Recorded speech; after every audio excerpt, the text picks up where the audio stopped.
guys, I'm Dahlia and welcome back to It's Raining Flowers. So today I'm going to teach you how to make Sufganiyot.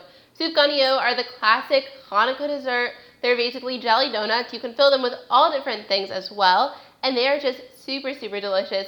Last year I taught you guys how to make them in a baked version, and this year we are going to be doing the real deal fried version, but I will be leaving a link down below if you want to check out that video as well. So meanwhile, let me take you over all the ingredients so we can get started. To make the donuts, you will need 4 to 6 cups of vegetable oil, 2½ cups of all-purpose flour, 3/4 cup of warm water, 2 egg yolks, 4 tablespoons of softened butter, 4 tablespoons of granulated sugar, 1 tablespoon of active dry yeast, 1/2 teaspoon of cinnamon, and a pinch of salt. For the fillings, you will need some homemade custard, and I'll teach you how to make this later in the video, some Nutella, and seedless raspberry jam, but really you can use any jam that you prefer. For the tools, you will need a large bowl for your dough to rise in.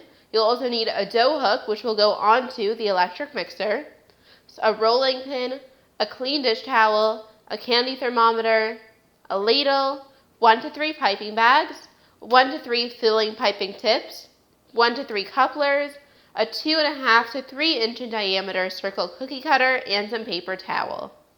So let's begin. So the first step is to activate the yeast. So I have here some warm water, and all I did was place it in the microwave for 15 seconds, just until it was slightly warmed. And to it, I'm going to add half my sugar, so that's about 2 tablespoons.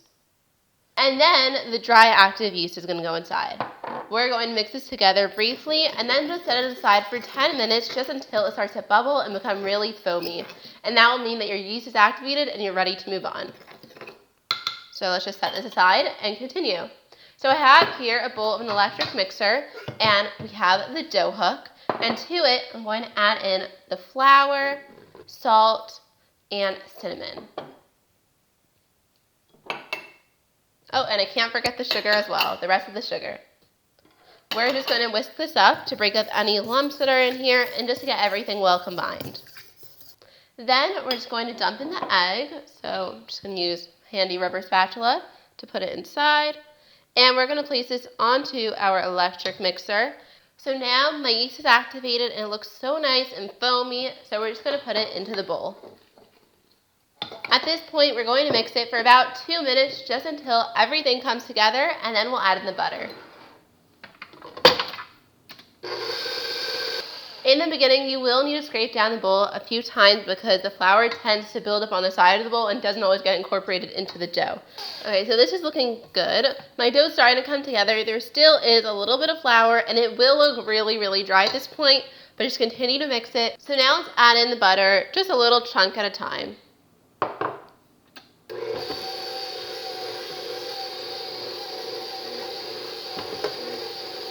So now I'm going to mix this on medium speed, and that's between 4 and 6 on my mixer, and I'm going to do this for about 5 to 8 minutes, and you're going to see it's going to go from looking like a really weird, mushy dough to a really nice cohesive dough. It'll be perfect.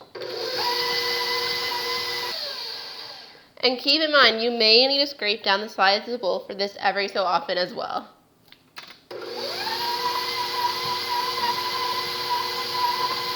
So my dough is looking perfect, and keep in mind, it does take a little while for it to come together. It's going to look like nothing's going to mix together, but I'm telling you, as you mix it, it will come together and look really nice like this, and it won't be very sticky, and it's just going to be perfect. So I have here a large bowl, and I've already greased it with some vegetable oil, and you just want to turn your dough in it to coat it so that none of it dries out. So now we're just going to cover it with a towel, and we're going to place this in a warm place. I like to keep it lots of times in the microwave or even in the oven when it's turned off. So we're going to keep it there for about 1.5 hours to 2 hours until the dough has doubled in size and risen a ton. And meanwhile, let's get started making the custard filling. You'll need 2 cups of whole milk, 3/4 cup of sugar, 1/4 cup of cornstarch, 4 egg yolks, 2 tablespoons of butter, and 1 teaspoon of vanilla extract. So let's get started making this custard. So I have here a small pot which I've put over medium-low heat, and to it we're going to add in the milk, the sugar, and cornstarch.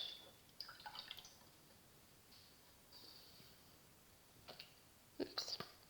Then we're going to give it a good whisk, And we're just going to cook it for about 3 to 5 minutes. You don't necessarily want to bring it to a boil, but you want it to get pretty hot, and you want all the sugar and cornstarch to dissolve into the milk.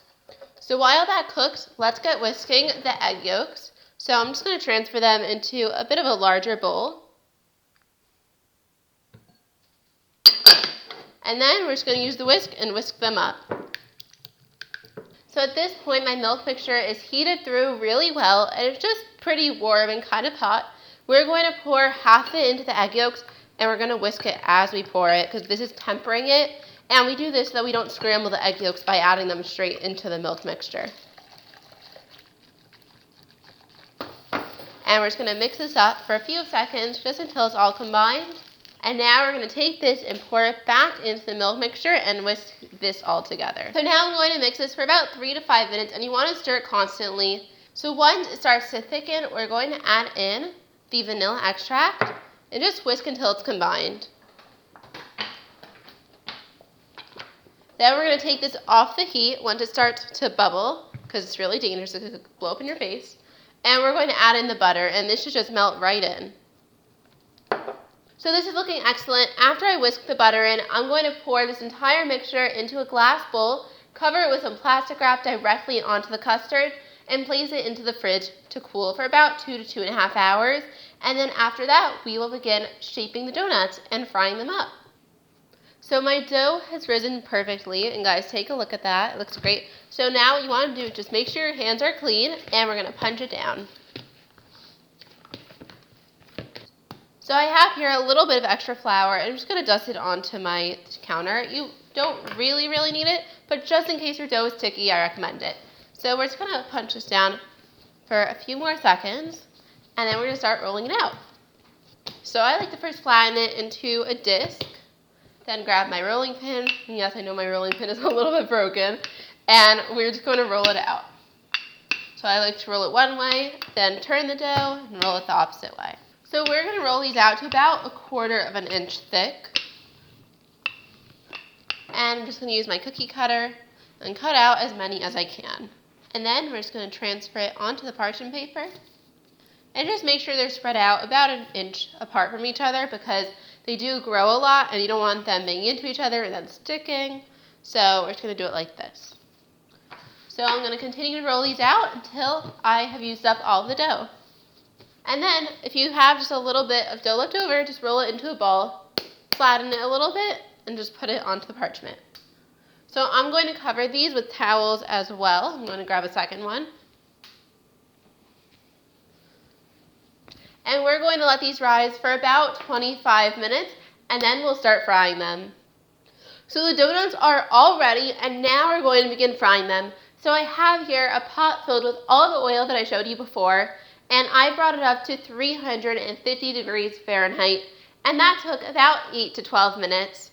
Now we're going to put about 3 to 4 donuts in at a time and cook them for about 1 to 2 minutes on each side, and just make sure to flip them to double check that they're not getting too dark. Then once they're ready, you're just going to take it and transfer it onto a baking sheet that has been lined with a lot of paper towel. And that will just let all the oil soak into the paper towel so that your donuts won't be crazy oily. So my donuts have been sitting here for a few minutes already. They're cooled off for the most part. And I dab them with a paper towel just to remove any excess oil. And on the side here, I have my Nutella, jam, and custard filling all in piping bags fitted with the tips. So I have here one donut, and you can fill it either from the top or the side, but I'm going to choose to do the top today. And what you want to do is squeeze all of your Nutella into the bottom of the bag. You're going to push down into the center, and you're going to move this around. You just want to fill it all up with Nutella. Look at that. Yum. So I'm going to divide it up, and I'm going to do 1/3 of them with Nutella, 1/3 with the custard, and 1/3 with the jelly. And now we're going to dust everything with some confectioner's sugar. We're going to plate these up, so I'm going to put a bunch of them onto this cake stand, and I just think it makes it look even prettier. And we're just going to stack them up. This looks super delicious. They literally look like heaven. I wish I could eat it if I wasn't gluten-free, dairy-free, corn-free, what else? Chocolate-free. But I know someone's really gonna enjoy them. I hope you guys give it a try. I know that frying could seem intimidating, but it's really, really not. Literally, the frying only takes like 10 minutes out of like the 4 hours that this takes to make. So the frying isn't the part to worry about. And yes, it's unhealthy, but you're doing it once a year. It's not such a big deal. Everything in moderation, right? Anyways, I really hope that you enjoy this video. The full recipe can be found on my website, trainingflour.com. Give this video a thumbs up if you liked it, and don't forget to subscribe to my channel for more videos every week. And I'll see you next time. Bye!